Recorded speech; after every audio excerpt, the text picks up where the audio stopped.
মানে তারা যে কাছে আমাদের, কেন? তাদের সাথে তোমাদের একটা মিল আছে। মিলটা কোথায়? বেআন্না মিনহুম কিসসিসিন, এটা এই জন্য যে মিনহুম তাদের মধ্যে আছে কিসসিসিন। কিসসিস, কিস কিস শব্দের বহুবচন। যেমন কিছুদিন আগে একজন কিস বা একজন গির্জার পাদ্রী হাজার হাজার জনগণকে নিয়ে ইসলাম কবুল করেছেন। এটা সারা বিশ্বে আলোড়ন সৃষ্টিকারী একটা ঘটনা, আপনারা জানেন।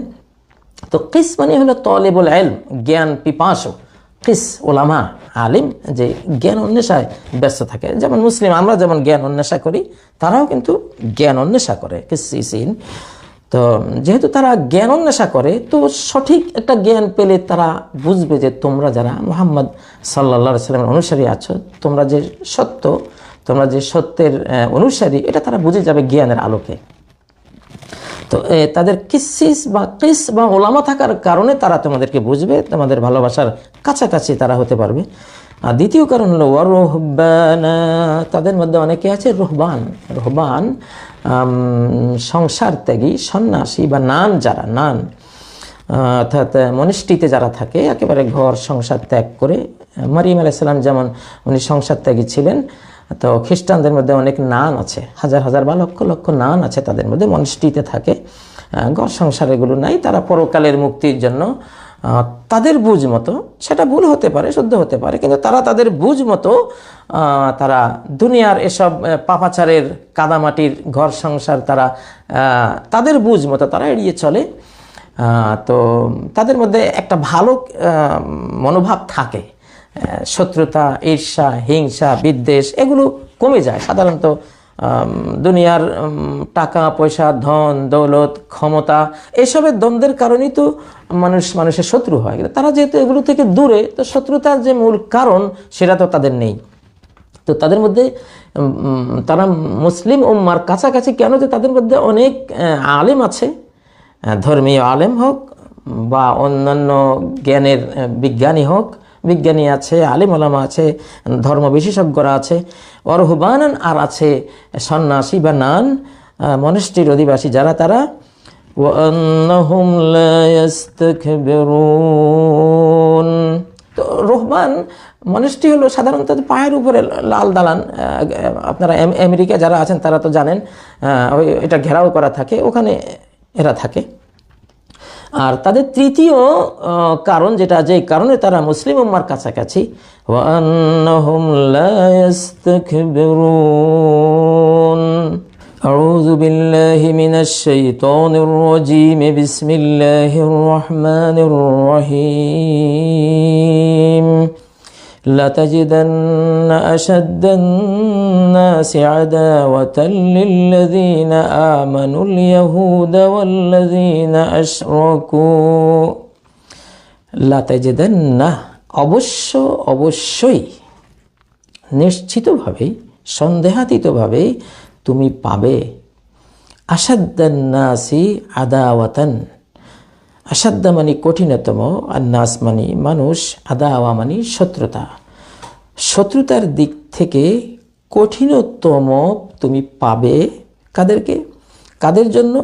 লিল্লাযীনা আমানু, তাদের জন্য যারা ঈমান এনেছে, যারা তাদের মনোজগতে আল্লাহর প্রতি ভক্তি বিশ্বাস লালন করেছে, ইসলামে যারা দীক্ষা নিয়েছে, মুসলিম উম্মাহ, তাদের জন্য তুমি পাবে দুশ্মনির দিক থেকে সবচেয়ে কঠিন দুশ্মনীকারী, শত্রুতাকারী দুটো জাতি তুমি পাবে। কারা? আল ইয়াহুদ ওয়াল্লাযীনা আশরাকু। ইহুদি এক নাম্বার, ঈমানদারদের সাথে শত্রুতায় সবচেয়ে কঠিন কঠোর হলো ইহুদি জাতি। দ্বিতীয়, তাদের পাশাপাশি তাদের সাথে আছে ওয়াল্লাযীনা আশরাকু, আর তারা যারা শিরক করেছে, পৌত্তলিকতা করেছে, পুতুল পূজা করেছে, যারা আল্লাহর পূজা বাদ দিয়ে, আল্লাহর ইবাদত বাদ দিয়ে বিভিন্ন মূর্তি পুতুল পূজা করে, মানে সৃষ্টি পূজা করে, নিজের বানানো কিছু হোক, সেটা মূর্তি পূজা হোক, চন্দ্র সূর্য পূজা হোক, গুরু পূজা হোক, বা যেই কোনো জিনিস, গায়রুল্লাহর পূজা যারা করে, আল্লাহর সাথে শিরিক করে। তো ইমানদারদের সাথে একেবারে সরল রেখায় সবচেয়ে কঠিন দুশ্মনী করে এই দুটো জাতি। তার মধ্যেও আবার ফার্স্ট হলো ইহুদি জাতি। ইহুদি অর্থাৎ আজকে বর্তমান বিশ্বে যারা আমরা চিনি, ইসরায়েল রাষ্ট্রে যারা আছে, আরও পৃথিবীতে অন্যান্য স্থানে ছড়িয়ে ছিটিয়ে আছে, এরা দুশ্মনী কিন্তু তাদের দিক থেকে, আমাদের দিক থেকে না। আমরা মুসলিমরা কিন্তু এইভাবে দুশ্মনী কারোর সাথে করি না। আমাদের একটা আদর্শিক দুশ্মনী করার অনুমতি আছে। যতক্ষণ কেউ একত্ববাদ স্বীকার করবে না, এই বিশ্বের মালিককে স্বীকার করবে না, ততক্ষণ তুমি তাকে ইসলামে টানার জন্য তুমি তার সাথে বৈরিতা করো, শত্রুতা করো। যখন সে ঈমান আনলো, সে শত্রুতা শেষ, সে তোমার পরম বন্ধু হয়ে গেল। তো মুসলিমদের দিক থেকে আদর্শের বাইরে কোনো দুশ্মনীর অনুমতি নেই। কিন্তু ইহুদি আর পৌত্তলিকদের দিক থেকে তারা সবসময় মুমিনদের সাথে তারা শত্রুতা করবেই, কঠিনতম শত্রুতা তারা করবে। এটা তাদের চেতনাগতভাবেই তারা করবে। আল কোরআনের বাণী, এটা একেবারে 1450 বছর বা তারও আগে আসমানি অন্যান্য কিতাবের সময় থেকে এটা মহা একটি সত্য কথা। তাহলে এই দুটো জাতি আমাদের সাথে তাদের দিক থেকে তারা কঠিন শত্রুতা করে। আচ্ছা, এই গেল দুটো জাতির কথা। আর আরেকটা জাতি, وَلَتَجِدَنَّ أَقْرَبَهُم مَّوَدَّةً لِّلَّذِينَ آمَنُوا, আর নিশ্চয়ই তুমি পাবে আকরাবাহুম, জাতিপুঞ্জের মধ্যে সবচেয়ে কাছের, ওরা আমাদের একবারে ভিতরে আসে না, কাছাকাছি। আকরাবাহুম, কোরআনের এক একটা শব্দ অত্যন্ত নিপুণ, সূক্ষ্ম। এখানে একটা শব্দ চেঞ্জ হলে আকাশ পাতাল ব্যবধান হয়ে যাবে, চেঞ্জের কোনো সুযোগ নেই। আকরাবাহুম মাওয়াদ্দা, মাওয়াদ্দা ভালোবাসার প্রকাশ। অন্তরে থাকে, অনেক সময় অন্তরে নাও থাকতে পারে, কিন্তু মুখ দিয়ে হলেও ভালোবাসার প্রকাশ কথায় আচরণে যারা করে, এমন সবচেয়ে কাছের জাতি মুমিনদেরকে ভালোবাসতে পারে, ভালোবাসে, তাদের কথায় আচরণে ভালোবাসা প্রকাশ করে, বোঝা যায়। তো এমন সবচেয়ে কাছের জাতি লিল্লাযিনা আমানু, ঈমানদারদের, মুমিনদের এমন কাছের জাতি কারা? আল্লাযীনা ক্বালু ইন্না নাসারা, তারা যারা বলেছে আমরা নাসারা, আমরা খ্রিস্টান, ঈসা আলাইহিস সালামের জাতি। ইহুদিরা হলো মুসা আলাইহিস সালামের জাতি, কিন্তু মুসা আলাইহিস সালামের আদর্শের থেকে তারা সরে গিয়ে মুমিনদের সাথে দুশমনি করে।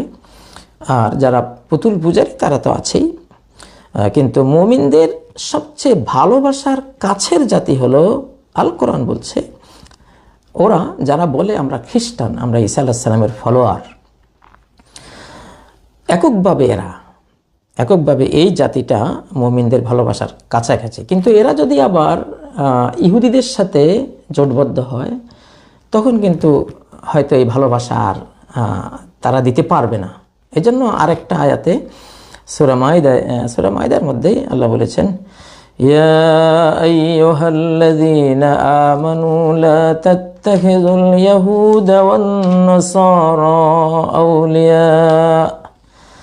এটা 51 নম্বর আয়াত সূরা আল মাইদা। ওহে তোমরা যারা ঈমান এনেছো, আল্লাহর প্রতি ভক্তি বিশ্বাস হৃদয়ে লালন করেছো, পোষণ করেছো, তোমরা ইহুদি এবং খ্রিস্টান জাতি, ইহুদি নাসারা জাতিকে বন্ধুরূপে গ্রহণ করো না। এখানে বন্ধুরূপে গ্রহণ করতে না করা হয়েছে। এরা যৌথভাবে, এরা যখন একসাথ হয়, তখন ইহুদিরা হলো প্রচণ্ড বুদ্ধিজীবী জাতি। তো তারা জ্ঞান পাপী, তারা বুঝে, কিন্তু বুঝ অনুসারে তারা সৎকর্মগুলো করে না, মন্দ কাজে তারা জড়িয়ে যায়। আর নাসারারা হলো ভোলাভালা, খ্রিস্টানরা অনেকটা ভোলাভালা, এরা ধর্মপ্রাণ হয় বেশি, কিন্তু জ্ঞানে ইহুদিদের মতো এতটা অগ্রগামী না, বিশেষ করে ধর্মীয় জ্ঞানের দিক থেকে।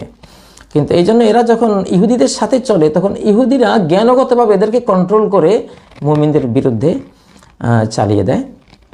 তো সেই জন্য যখন ইহুদি নাসারা একসাথে হবে, তোমরা তাদেরকে আউলিয়া বানিও না। ভালোবাসার কাছাকাছি খ্রিস্টানরা থাকবে, বাট অন্তরঙ্গ বন্ধু বানিও না। আউলিয়া বানানো এক কথা, আর আকরাবাহুম মাওয়াদ্দা ওইটা আরেক কথা। আউলিয়া মানে একেবারে ভক্তি গদগদ হয়ে বন্ধুত্বের হাত বাড়িয়ে দিয়ে এখন আমার ঘরের ভেতরের সব আমি তাকে শেয়ার করে দিলাম, আমার রাষ্ট্রের অতি গোপনীয় যেগুলো আমাদের একান্ত পার্সোনাল বিষয় সব। কারণ যে আউলিয়া বন্ধু হয় তার সাথে তো সবই শেয়ার করা হয়, এই মাত্রায় নিও না। তারা এককভাবে, শুধু ইহুদিও না, তাদের সাথে অন্য কোনো জাতি নেই, তারা এককভাবে এসেছে, তখনও তাদেরকে কাছে রেখো। আকরাবাহুম মাওয়াদ্দা, প্রত্যেক জাতির একটা বৈশিষ্ট্য আছে, তারা তাদের স্বার্থ দেখে, আমরা আমাদের স্বার্থ দেখবো। আমাদের গোপন সব কিছু তাদেরকে আমরা শেয়ার করব না, তারাও কখনো তাদের গোপন কিছু আমাদের শেয়ার তারা করবে না। তাদের নীতিতে তারা, আমাদের নীতিতে আমরা। তবে তারা আউলিয়া না, বন্ধু না, একদম ফ্রেন্ড না, তারা হলো আকরাবাহুম মাওয়াদ্দা, যেটা আল্লাহ যেটা বলেছেন যে তারা ভালোবাসার বিচারে তোমাদের কাছাকাছি তারা। কিন্তু ইহুদিরা ভালোবাসা থেকে বহু দূরে, মুশরিকরা তো তারাও বহু দূরে। কিন্তু যারা দাবি করে আমরা খ্রিস্টান, তারা ভালোবাসার দিক থেকে তোমাদের কাছে, তুলনামূলক ওরা দূরে, আর খ্রিস্টানরা তোমাদের কাছে। আচ্ছা, কেন কাছে? কাছে থাকার কারণটা আল্লাহ বলছেন, ذلك بأن منهم قسيسين ورهبانا وأنهم لا يستكبرون। ذلك, এটা তারা অহংকার করে না। কিছুদিন আগে মার্কিন পার্লামেন্টে যেটা হলো যে ইসলামকে তারা মহান ধর্ম হিসেবে তাদের দিক থেকে তারা একটা স্বীকৃতি দিয়েছে, মানে তাদের বুঝটা তারা প্রকাশ করছে, না এটা একটা মহান ধর্ম, এতদিন যেটা ছিল না। কিন্তু আপনি ইহুদিদের কথা বলেন বা পুতুল পূজারীদের কথা বলেন, তাদের দিক থেকে আপনি তাদের কোনো পার্লামেন্টে এই ধরনের ঘোষণা আছে কিনা জানি না, হলেও সেটা উপরে উপরে, কোরআন সেটাকে সায় দেয় না। কারণ যতক্ষণ সে পুতুল পূজারী বা ইহুদিদের আদর্শে বিশ্বাসী হবে, তোমাদের সাথে তার ভালোবাসা এটা তার দিক থেকে হবে না। তোমরা যাতে ভালোবাসো, মহানবীজির দিক থেকে তিনি পৌত্তলিকদেরকে অনেক ভালোবাসা দিয়েছেন, অনেক তাদের জন্য দোয়া করেছেন হেদায়েতের জন্য, কিন্তু তারা ওনাকে মেরেছে, তারা অপদস্থ করেছে, রক্তাক্ত করেছে, 29টা বড় বড় যুদ্ধ চাপিয়ে দিয়েছে, 450 খণ্ড যুদ্ধ চাপিয়ে দিয়েছে, দেশ থেকে বাধ্য করেছে, কত কি না তারা করেছে। কিন্তু নবীজির দিক থেকে কোনো শত্রুতা তিনি করেননি। আসলে আমাদের দিক থেকে আমরা শত্রুতা, মুসলিম উম্মাহ কারো সাথে আদর্শের বাইরে, আদর্শ ছাড়াই সে শত্রুতা করবে না। শত্রুতা করলেও সে ব্যক্তিগতভাবে কোনো শত্রুতা না, যে হাত্তা তুমিনু ওয়াবাদা বাইনানা ওয়া বাইনাকুমুল আদাওয়াতু ওয়াল বাগদাউ আবাদান হাত্তা তুমিনু বিল্লাহি ওয়াহদা, তোমার আর আমার